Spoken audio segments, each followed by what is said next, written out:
The city that fired every tyrant. Nobody gave the orders. Everyone obeyed. They dragged the tyrant from the city.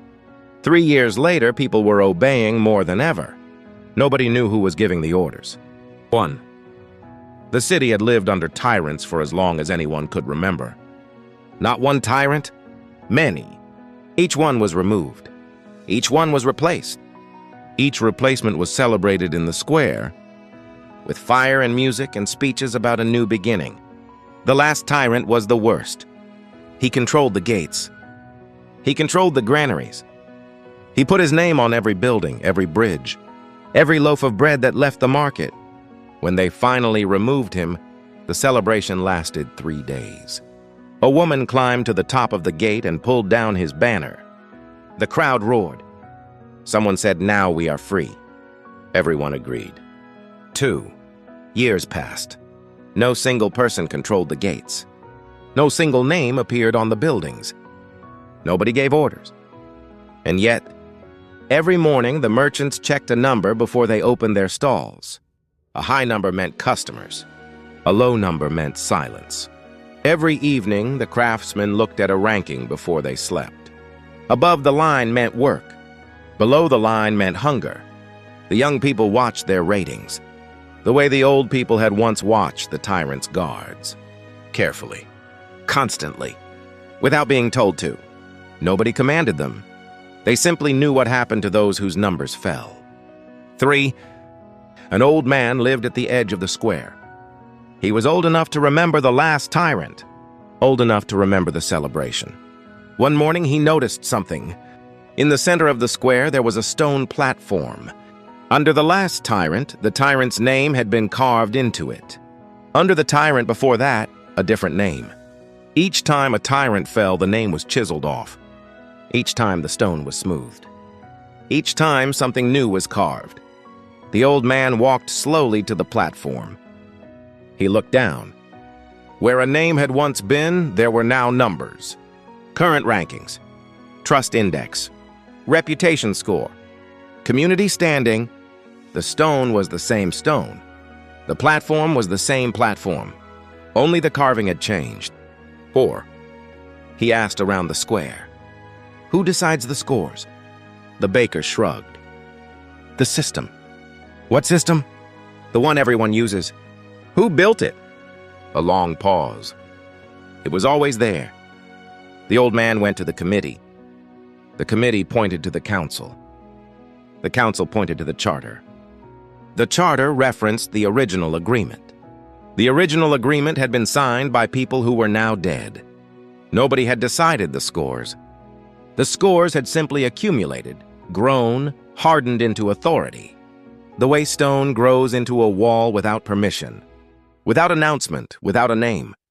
Nobody was in charge. That was the point. Nobody could be blamed. That was the design. 5. The young woman's name was Mira. She had come to the city 2 years ago with a craft and a reputation. And a score of 74? 74 was good enough.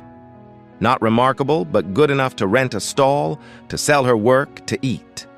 Then she disagreed publicly with a merchant whose score was 91. She was right. She knew she was right. 2 others knew she was right. They said nothing. Within a week, her score had dropped to 61. Her landlord reviewed the numbers and raised her rent. Her 3 largest customers reviewed the numbers and chose a different supplier. Her fiancé's family reviewed the numbers and suggested very politely that perhaps the timing was not right for a marriage. Nobody punished her. Nobody had to. The old man watched her pass through the square one morning, checking her number on a small glass tile, adjusting something about her posture. Her expression, the way she held her basket, and he understood what the stone platform was for. Not to display the ruler's name, to remind everyone what the ruler could do. 6. The old man thought about the woman who had climbed the gate.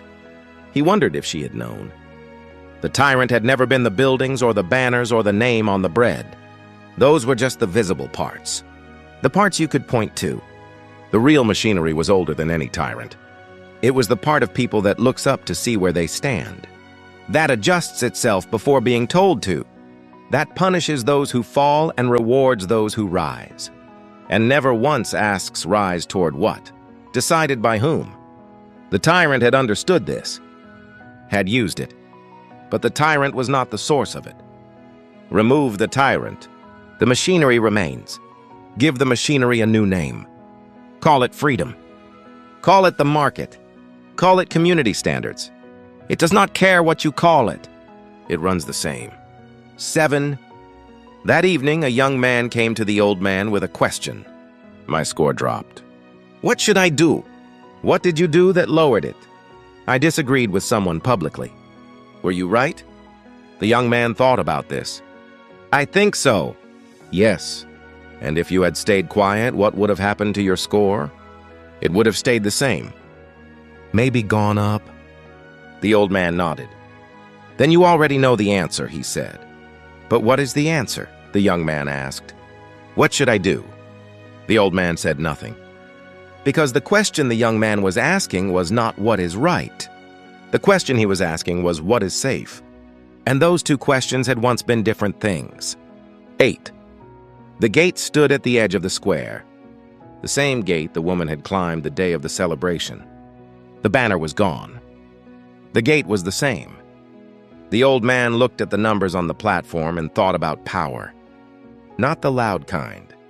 Not the kind with guards and granaries and names on bread. The quiet kind. The kind that does not need a face. The kind that does not need to threaten you. Because you have already learned to threaten yourself. You can hang a tyrant. You cannot hang a percentage. The city understood this, even if no one said it. The city had always understood this. That was why the platform had never been destroyed. Only updated. 9. Nobody gave the orders. That was what made it work. A tyrant you can name. A tyrant you can blame. A tyrant you can, if enough of you decide, drag from his seat and remove from the city. But this, you cannot drag a number from its seat. You cannot exile a ranking. You cannot pull a score down from a gate and hold it up in front of a crowd and say this is what was ruling us. The enemy has no face. The gate has no banner. The platform has no name on. It only numbers rising and falling, governing everything, responsible for nothing. And so the city continued.